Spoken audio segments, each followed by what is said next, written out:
Hello there, people of YouTube land! This is the Dodowrestlingfan here today to count down the top 5 best games I played this year.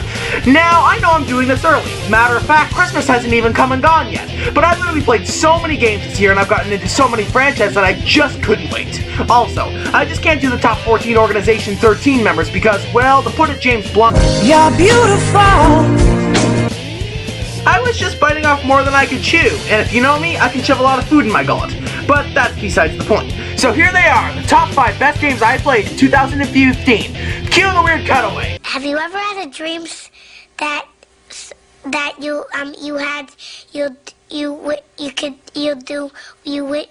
At number 5, we take another trip to Bikini Bottom with SpongeBob Battle for Bikini Bottom. Now, with SpongeBob Battle for Bikini Bottom, this is a game from my childhood. I remember getting all the golden spatulas with my grandma, or just coming home from school and messing around in the huge world of Bikini Bottom. I have a lot of great memories with this game, and this year I played it with my grandma still beside me, and it aged really well. Now for all you pinheads, who you calling pinhead? You, Patrick, because your head is literally a pin.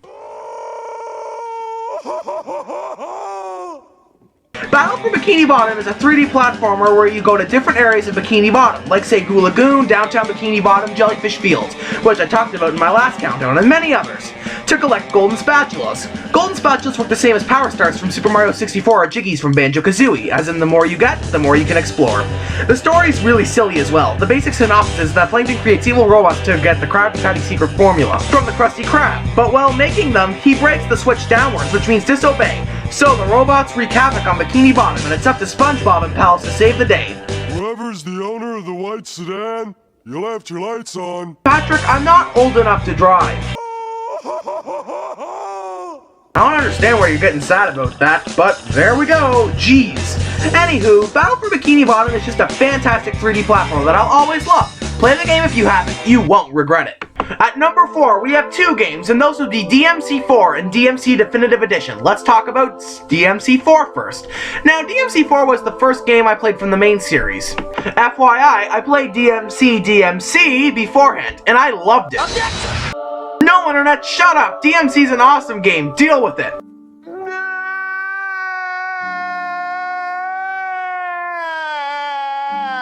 Yeah, get used to that guy, because I'm probably gonna use him in every countdown. Now back on topic, DMC4 is cool. Everything is cool, whether it's the 2 main protagonists, Dante and Nero, whether it's the boss battles, or just the great story. DMC4, or just DMC in general, is just a cool franchise. Let's talk about the gameplay, and it's hack and slash perfection.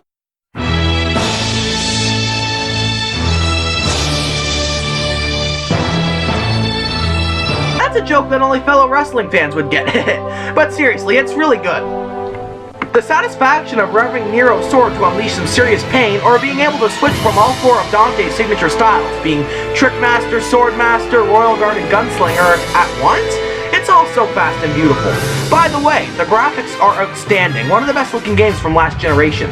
The story is also really intriguing as well, where angels summon demons to come to the human world to wreak havoc. So who's gonna stop the demons? The angelic saviors, of course. But really it's Nero and Dante. Duh! But in the end, I just thought this game was really neat, and it made me a full-blown fanboy. Dante for Smash! Sorry about that. Now on to DMC Devil May Cry. This was the very first DMC game I ever played, and what a game to start off with. But I'm not talking about the original, my silly gooses. No, I'm talking about the Xbox One or PS4 remake of the game, DMC Definitive Edition. Now, DMC takes the series in a whole new direction, gone with the Metroidvania stuff and hello with a level-based form of progression. DMC also revamped the Perfect Combat from 4, and well, it's...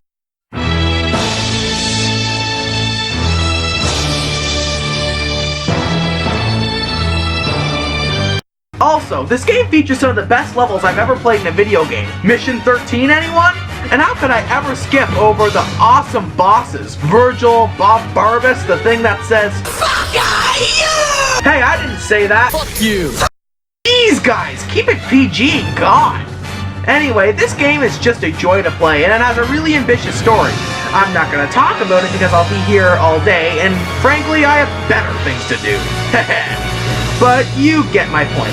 Play any DMC game if you haven't, because it's a series worth getting invested in. At number 3, we have the original Assassin's Creed. Now, I thought this series was awful, like really bad, but my mom kept showing me the games and saying that they looked right up my alley. Which then I'd tell her that Assassin's Creed was for pussies. But one day, I had some money burning a hole in my pocket, and the original Assassin's Creed was only $5, so I said, I scratched my ball sack, and I bought it. When I got home, I popped the game in my Xbox 360, and I was so wrong about this series. Before I knew it, I was scaling huge buildings, killing people, getting engrossed in a very unique plot, killing people, hiding in haystacks to avoid people, and then when those people let their guard down, I kill them! Oh god, I'm a future serial killer. But regardless, I was having an awesome time. Now I'll do a brief summary of the plot because it's really cool. You're Desmond Miles, an average bartender who gets kidnapped by a weird company called Abstergo. When Desmond comes to, he has to get in this weird computer called the Animus, where he'll have to relive his great.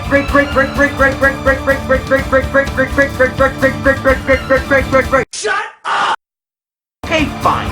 He'll have to relive his ancestor's life as an assassin to locate the apple, which is where this summary will end. So if you couldn't tell, you don't play as Desmond, you play as his ancestor Altair Levinihad in the 1100s. Now there's many towns to explore in Assassin's Creed, like say Masyaf, Jerusalem, etc. Your goal in each of these places is to collect info about a specific jerk, and then kill that specific jerk. But what makes this game such a joy to play was the parkour gameplay, where every house, building, tower, something else to say, damn it, script, and etc. is climbable. Also, this game introduced me to one of my favorite weapons in any game, the Hidden Blade, and that alone is enough to earn this game on a spot of the list. At number 2, we have Kingdom Hearts 2. Now, this was the game of my summer, which means that I'll be really nostalgic with it, years ahead. KH2 is a game that a fellow YouTuber, Zayfree Revolution, said I should give a try because I'd like it. Well, I saw the second game for $15 and I decided to pick it up. And man was he right, but at first I had no clue what was going on. But aside from that, I was still having fun, and I must say, the thing I liked most about this game was the boss battles. Totally not Dark Beast Ganon from Twilight Princess? No, seriously, it's Dark Beast Ganon from Twilight Princess. Saïx, Xigbar, Zaldin, Cerberus, and Xemnas? I loved every single boss, except for him. Get him off the screen. I also loved exploring the Disney worlds, Halloween Town, Agrabah, Olympus Coliseum, etc. They were all really fun to traverse through. And even though I had not a sand in my butt cracks clue on what the frog was going on at the time, I still loved the characters. But to sum up why I loved this game with a passion, it has awesome bosses, fantastical worlds, wonderful gameplay, and passionate music. And that's why it's at number 2. Now then, here are some games that just weren't good enough to make the list. Cue the Agnagowitz music.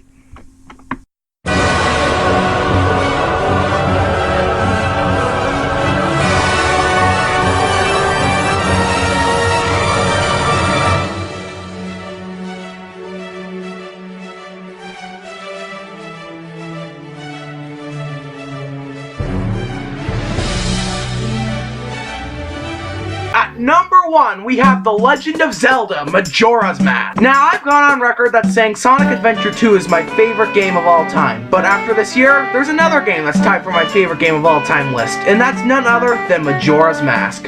Why, you might ask yourself, is this game really that good? Well, yes it is, and let's talk about it. Majora's Mask is a departure from the Zelda norm. There's no Hyrule, no Triforce, no Ganon, no Master Sword, and well, no, except for one cutscene, no Zelda. So this game must suck, right? Well, absolutely not. Herman is a hell of a lot more interesting than Hyrule. Majora, that's right, a freaking soulless mask is way cooler than Ganon. Proves how much personality you have if a soulless mask has more personality than you, Ganon. Just saying.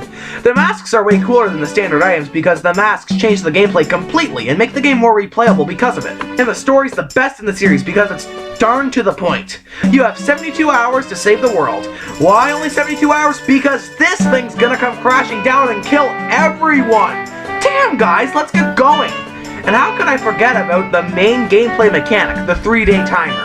This is a mechanic that some people hate and some people love. However, I'm definitely on the love it side because it feels like every action has a consequence. Cut some grass? Consequence. Play a Pona song to make a cow jizz milk for you? Consequence. You leave your game on while taking a dump? Well, that's a double consequence, baby! But then again, all you have to do is play the Song of Time to restart the clock again. Also, Majora's Mask is a home to both my favorite level and boss in any video game, so Nintendo obviously did something right here. But to sum it up, this game has a perfect story, a perfect soundtrack, perfect dungeons, and just perfect anything. And with that, the list concludes. Make sure to leave a like, comment, and subscribe for more videos like this in the future. This is the Dodo Wrestling Fan, signing out.